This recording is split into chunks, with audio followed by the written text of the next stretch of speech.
నంద్ గారు thank you so much అండి. ఇప్పుడు మా ఉస్తాద్ భగత్ సింగ్ హరీష్ శంకర్ గారిని మాట్లాడవలసిందిగా రిక్వెస్ట్ చేస్తున్నాం. Good evening. కళ్యాణ్ గారితో సినిమా చేస్తే నా అదృష్టం ఏంటంటే మనం ఏ సినిమాకి వెళ్ళా మన సినిమా ప్రమోషన్ జరిగిపోతుంటుంది అక్కడ. ఫస్ట్ ఒక డైరెక్టర్ పక్షపాతిగా ట్రైలర్ చూడగానే నాకు ఫస్ట్ నాని గురించి మాట్లాడించింది. నాని ఎక్స్ట్రాడినరీగా ఉంది ట్రైలర్, సూపర్ కట్. అతనే ఎడిటర్ అని కూడా చెప్పారు. సో ఇంకేముంది, సవ్యసాచి ఒక డైరెక్టర్ కమ్ ఎడిటర్ అవుతే సినిమా డబల్ కమ్ ఎయిట్ ఇంకేముంది అంతకంటే. అండ్ ఇందాక చెప్పినట్టు పొలిమేర ఫంక్షన్కి వెళ్ళాను నేను, కామాక్షి అండ్ అనిల్ గారు అప్పుడు పొలిమేర ఫంక్షన్కి వెళ్ళాను. అది పొలిమేర 2 అయింది, 3, 4, 5 కూడా అవ్వచ్చు తెలియదు. అలాగే బీమ్స్ ధమాకా ఫంక్షన్కి వెళ్ళాను నేను. So the rest is history. Naresh గారితో అండ్ మా విజయ్ నాంది. సో అలాగే అదే ఆ రకంగానే చిట్టూరు సీన్ గారికి పవన్ గారికి కూడా అదే సెంటిమెంట్ వర్కౌట్ అవ్వాలని మనస్ఫూర్తిగా నమ్ముతూ ఈ సినిమా పొలిమేరలు దాటి ధమాకా సౌండ్ ఇవ్వాలని మనస్ఫూర్తిగా కోరుకుంటున్నా. చాలా మా విజయ్ చెప్పినట్టు చాలాసేపు మాట్లాడారు అందరూ. డైరెక్టర్ గారు అఫ్కోర్స్ ఫస్ట్ సినిమా ఎమోషన్ ఆయన, కామాక్షి గారు చాలాసేపు మాట్లాడారు, అలాగే మా డైరెక్టర్ గారు. నా ఆశ్చర్యం ఏంటంటే వీళ్ళందరూ కలిసి 2 గంటల సినిమా ఎలా తీశారని. So that is going to be the biggest surprise అని నా feeling. I'm waiting for that surprise. And Ramesh Reddy గారు ఎక్స్ట్రానరీగా ఉందండి మీ విజువల్స్, సూపర్. అండ్ మీరు చాలా ఫాస్ట్ అని చెప్పారు నరేష్ గారు. That is the need of an hour actually. So మీ ఇద్దరి గురించి మాట్లాడాలి, బట్ మీ ఇద్దరి గురించి అందరి గురించి మీరే మాట్లాడారు. మళ్ళీ మీ ఇద్దరి గురించి నేను మాట్లాడే వెంటనే హర్ష అండ్ జీవన్. చాలా టైం అయిపోయింది యాక్చువల్గా. చిట్టూరు సీన్ గారి గురించి చాలా మాట్లాడాలి నేను. మేబీ సక్సెస్ మీట్కి మళ్ళీ అప్పుడు ఆయన గురించి చెప్తాను నేను, చిట్టూరు సీన్ గారి గురించి డెఫినెట్గా. నరేష్ గారి గురించి ఖచ్చితంగా మాట్లాడాలి. నేను ఈవీ గారి సినిమాలు చూసిన తర్వాతే నేను సినిమా రైటర్ అవ్వాలనుకున్నాను. అక్కడి నుంచి నా జర్నీ స్టార్ట్ అయింది. సో పరోక్షంగా నా సినిమాల్లో ఏమాత్రం ఎంటర్టైన్మెంట్ బాగుంటుందన్నా, పాటలు బాగుంటాయన్నా, ఇంకేమన్నా సినిమాల్లో నచ్చే విషయాలు ఉంటే మట్టుకు వాటి మీద నాకు ఈవీ గారి యొక్క స్ట్రాంగ్ ఇన్ఫ్లుయెన్స్ నా మీద ఉందండి. ఆయనతో డైరెక్టర్ అయ్యాక కలిసే నేను ఒకసారి, బట్ ఆయనతో ఎక్కువ టైం ఎప్పుడు స్పెండ్ చేయలేదు. ఆ రిగ్రెట్ ఎప్పుడు ఉంటుంది నాకు. సో నరేష్ గారి ఫంక్షన్కి నాకు ఎప్పుడైనా ఇన్విటేషన్ వచ్చిందంటే నేను ఇంకా సెకండ్ థాట్ కూడా ఉండదు నాకు, ఇమ్మీడియట్గా నేను వచ్చేస్తాను అంటాను. ఎందుకంటే నేను డాడీతో ఎక్కువ టైం స్పెండ్ చేయలేకపోయాను. At least I have that privilege now.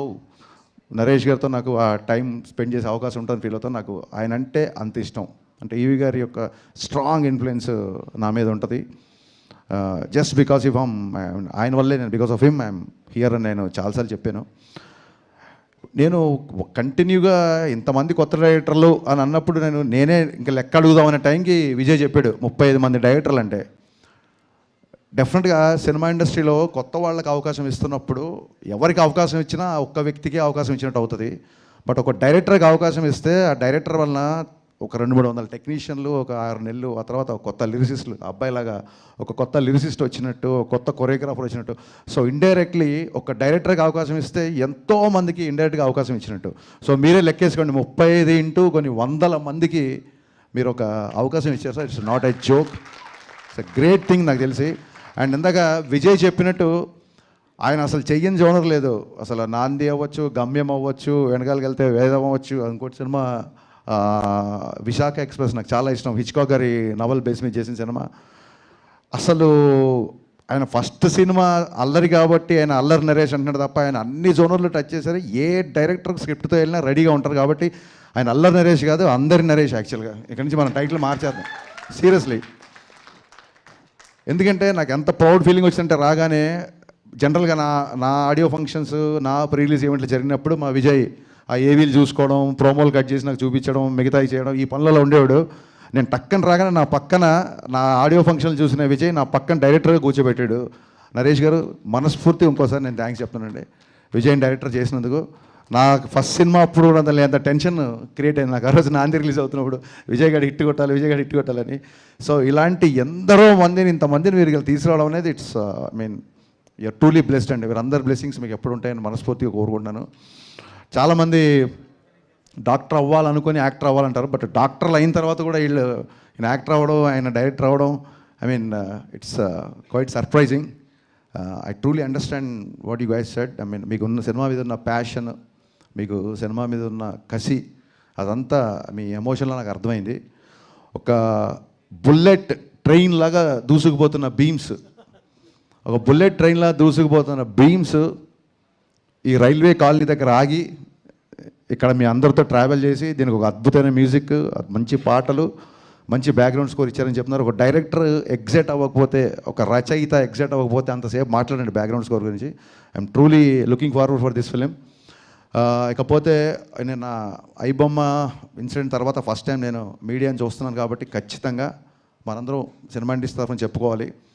Piracy సినిమాలు చూపించే ఐబొమ్మ ఆవిడికి, ఒరిజినల్ బొమ్మ చూపించిన యావత్తు పోలీస్ యంత్రాంగానికి, సివి ఆనంద్ గారికి, మా సత్యనారాయణ సార్ గారికి, ఇండస్ట్రీ తరఫున మనందరి తరఫున మనస్ఫూర్తిగా కృతజ్ఞతలు చెప్పుకుంటూ 21 నవంబర్ 12A రైల్వే కాలనీ నాతో పాటు చూడొచ్చు. నేను కూడా మార్నింగ్ షో చూస్తున్నాను.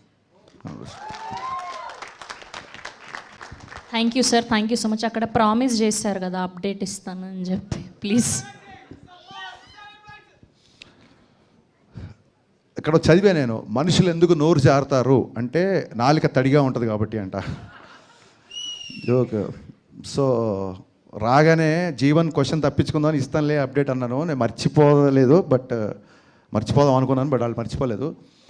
యా, ఉస్తాద్ భగత్ సింగ్ సాంగ్ డిసెంబర్లో ఉంటుంది. సాంగ్ డిసెంబర్లో రిలీజ్ చేస్తాను. డేట్ అనేది కన్ఫర్మ్ చేసి చెప్తాను.